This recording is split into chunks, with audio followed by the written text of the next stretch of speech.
นะ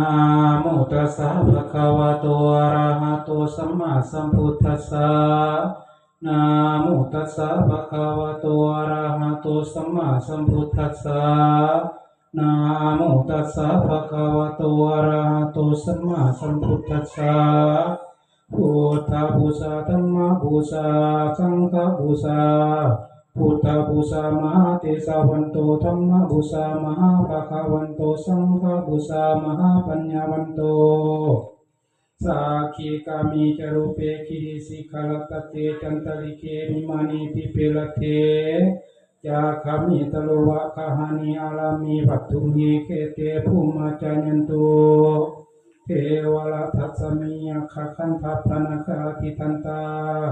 สันติเกยังมณีวรจานังสาธะบุเนสุนันโตธรรมสาวันนักโลอัญญมะทันตาธรรมสาวันนักโลอัญญมะทันตาธรรมสาวันนักโลอัญญมะทันตาสาธุอุกาสะขมะโกกะอันเชิญเทวราเจ้าทั้งหลายซึ่งสถิตอยู่ในสวรรค์สันตราโกรี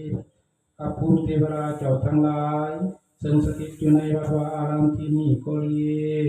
และภูมิทัพพนาคาและนาคทั้งหลายซึ่งสถิตอยู่ในหนำได้ถึงบกบอนที่หกบหักเพียงณสถานที่นี้ก็ดี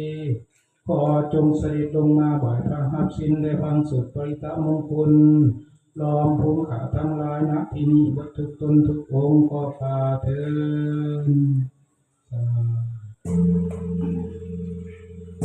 ด